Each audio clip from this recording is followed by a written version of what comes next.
Hello YouTube, thank you for finding me on YouTube. If you are new to my channel, my name is Mabu Nakagawa. Welcome back to the second half of my video about calorie restriction. Let's just focus on how to eat food in terms of losing weight. I want you to complete the prospect of how you eat a meal and how efficiently you get the nutrition from the food. Let's go dive into it.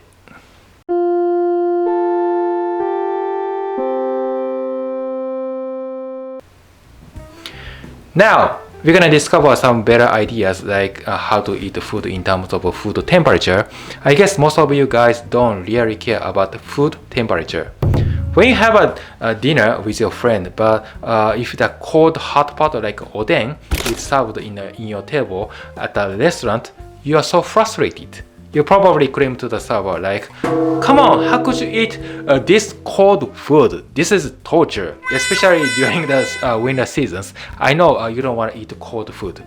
When you eat hot food, your digestive system is quick to convert the food to your body temperature in order to break down the nutrient in the food.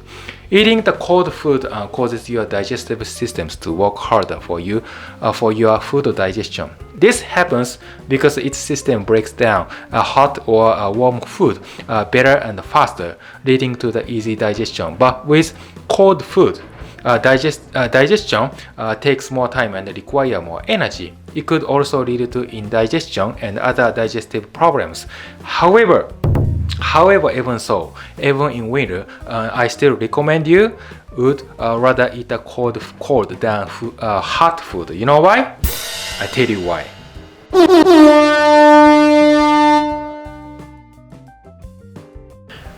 Once you eat food, your food temperature ultimately transfers to your body temperature, and it's true that hot food makes the digestion process run smoother and nutrients from the hot food are more easily absorbed. But come on, think about weight loss. When it comes to losing your weight in a dietary lifestyle, do you remember in the first video I mentioned we need to stop a rapid increase in blood sugar level? Especially when you eat carbohydrates, temperature is a quite important factor to lose your weight. Here is a key word I want you to memorize. Bam! Resistant starch. That is a type of carbohydrate that don't get digested and more like evade in your small intestine. You would think that there are some kind of secret ways to convert your potato, pasta, and rice into zero-calorie foods.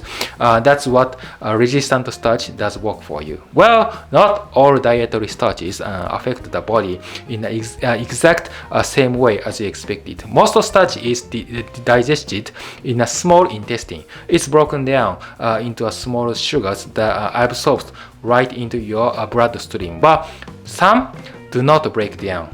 They pass to the large intestine. That's a resistant starch, which is a kind of dietary fiber. For me, this is a relatively new area of starch. I can't talk too much about professionally, but just take note that this starch helps you to prevent you from increasing your blood sugar level at maximum. I think that's enough to know at the moment. So overall, let's review what we have discovered from the last video, folks. Yeah, we drink plenty of water 30 minutes before a meal. Eat appetizer such as a seaweed salad, and we finally eat the main dish. You know, a set order to eating is super easy, right? Yeah, easy to follow the instruction. Let me suppose you eat noodle, soba. Which one would you choose if you attempt to lose your weight? Kake soba or cold soba? Kake soba is a buckwheat noodle in a hot broth. Doesn't matter if it's any kind of noodles. Just pick up any noodles in your favorite hot soup or cold noodle in a Play-Doh. The answer is obvious. That's right. Cold soba is perfect combo food for weight loss because the cold food temperature helps you to get carbohydrate absorbed into your bloodstream at a time and stabilize your blood sugar level and stabilize your hunger. The good thing is to make you less likely to overeat. So resistant starch is not merely a kind of fiber, dietary fiber, but it's a good kind. And it seems to have a great benefit to lose your weight in a healthy way.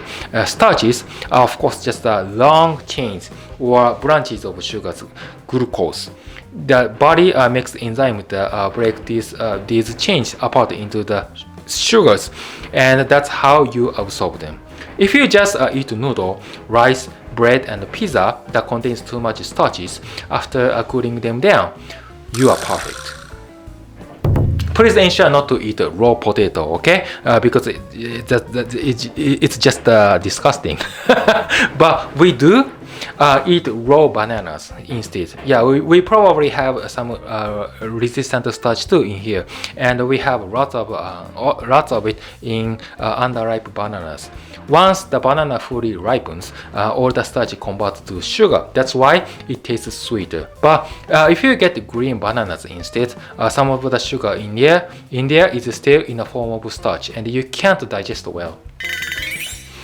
It's gonna be a resistant starch. I took an example of bananas, but raw food can be your good partner to prevent you from weight gain. All right, cool. Move on to the next items. In this section, we're gonna talk about the best time to eat, the duration you eat food. Like since what time to what time are you encouraged to eat food? Before I answer this question, I gotta give you another term that's called BMAL1. You know much about BMAL1? It's protein coding gene that regulates your internal body clock. If your body clock is off, your daily lifestyle is not good. Same as your sleep patterns. If you stay late or overnight and get up late next morning, your life is gonna be so lazy. But ideally, in terms of the best time to eat breakfast, it would be 10 a.m. in the morning. You eat at 10, and the next time you eat would be 6 p.m. That's your ideal time to eat a meal. If you cannot do this, that's fine. You can still have an early breakfast, but no earlier than 7 o'clock. Because the secretion volume of BMAL1 is subject to change if you eat too early. When you secrete BMAL1 a maximum a day, you tend to store much of fat in your inner body, especially in your belly. It's up to your time. It's up to what time you eat. If you eat food at 2 p.m., you generate less BMAL1 within body. That means you won't get too much fat. But if you eat food at the early morning and the late night, you get more fat. Eating at the right time has a maximum benefit because it promotes better digestion. There should be at least a gap of 2 hours between dinner and bedtime. An early dinner allows the body to digest the food efficiently, but in fact, in today's hectic lifestyle, it's getting so difficult to eat dinner at early. So, at least aim to have dinner by 7 p.m. or 2 hours before bedtime. Well, you have an option. Yeah, you may have a different type of your lifestyle, so I won't force you to follow my recommendation. Of course, if you have daily preventive health care in advance, please do so. So it's really up to you. Again, my recommendation is so simple. Get up late and eat cold food at 10 a.m. slowly. Take your time for 20 minutes or so and eat dinner by 7 p.m. Wait for 2 hours before your bedtime. I have an old habit to eat food so quickly and carelessly. I wanna break it. So trying to follow a smart approach, as it can have a number of benefits, including effortless weight loss. I think it works. Eating slowly can help me to reduce stress and improve health and quality of life. In other words, increasing enjoyment of eating food. I mean mindset, and absorbing a better nutrients. And so I can avoid extreme hunger and most like making a meal schedule and following it. To get the best knowledge of how to lose my weight, I enjoy my time I eat and the mood while eating, the quality and the quantity of the food. So if you want to stay fit, keep all things in mind. This helps you in being healthy and also be intelligent and prevent issues such as weight gain, lifestyle disease, and much more. Your right sleep patterns is also important too. It's not all about the calorie intake, like how much you take or burn off, or something more like intermittent fasting is a great technique for lose loss. Not at all. But most important keyword is again hormone. Yeah, what type of hormone you secrete the most within your internal body at what time? Yeah, how would your hormone work? That all matters to you. If you struggle with any hormone imbalance whatsoever, how could you say your weight loss was successfully completed? So if you're gonna naturally balance your hormones, yeah, you gotta get healthy. As a matter of fact, right food is everything. Before we end today's video, I give you some quiz to see if you can understand a principle of how to eat food and what we covered from today's video. Okay, if you can answer me right, you're free to go. Okay, here we go. Come on, let's just test your knowledge, general knowledge. Okay, I'll give you 5 seconds and then just choose one of the two. Okay, yeah. Number 1.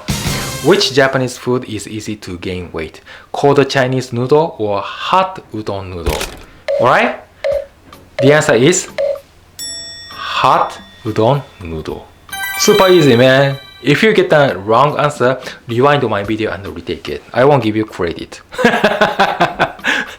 Okay, so cold Chinese noodle has a cold tomato and sliced cucumber, ham, egg on the top, so it contains plenty of protein, dietary fiber, and healthy fat at the same time. Remember, food temperature is supposed to be cold for the diet, right? So please keep that in mind. Okay. Next, Japanese pasta versus carbonara. Which one would you choose if you're on a diet? If you choose Japanese pasta, incorrect. Remember TKG prospect? Carbonara is cooked with a protein and fat made from egg, whereas Japanese pasta is seasoned with sake and sugar. How about this? Butter toast and milk and toast with tea. I guess most of you think butter toast has more calorie than plain toast, right? That's correct. That's absolutely correct. If you're on a diet, the correct answer is butter toast, because you have to take both nutrition at the same time. Well, Japanese cuisine tended to be considered as a healthy and low-calorie food. Regular layered cake would be better to lose your weight than daifuku. As I did research on the insulin prospect, actually it made sense to me. So you want to avoid rapid increase in your blood sugar level when you eat food that leads to a weight loss. Based on the fact we want to eat sugar with protein and fat at the same time, we can figure out which one should be better. Yeah, rice bowl with tuna mayonnaise or plain rice with bowl. Which one do you think it's gonna be easy to lose your weight? Here, I want to be specific about this. I told you Chinese cold noodle, carbonara, butter toast, westernized cake, rice bowl with tuna mayonnaise would be super easy to lose your weight, but it doesn't mean you can eat a lot. I never say you can completely ignore calorie intake. Massive amount of calorie intake is always bad.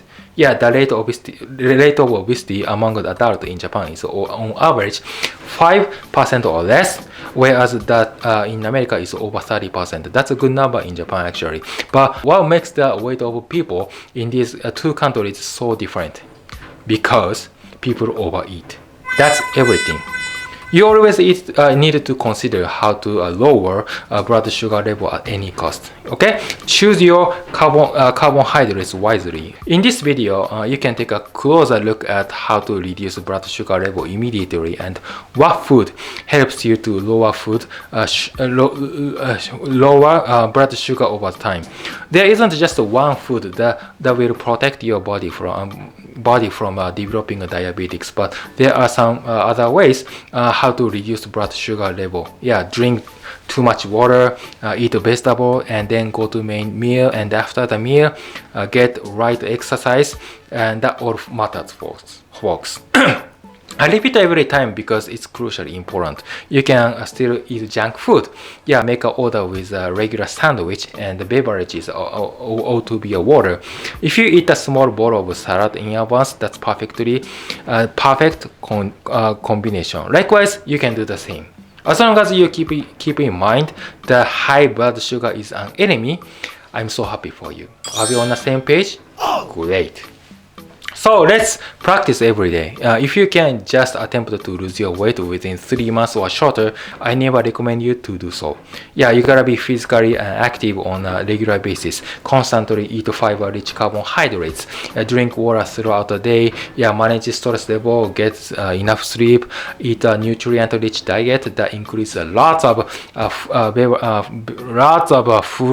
fruit and beverages, and then finally monitor blood sugar level regularly. Yeah, every attribute has to be bonded to each other so that you can get the perfect outcome. Same principle as you create your work. Keep doing your work little by little over the long periods of time and quit rebounding your weight. Your life is gonna be bright for sure. Of course, mine too. Okay? I wish all the best. See you again.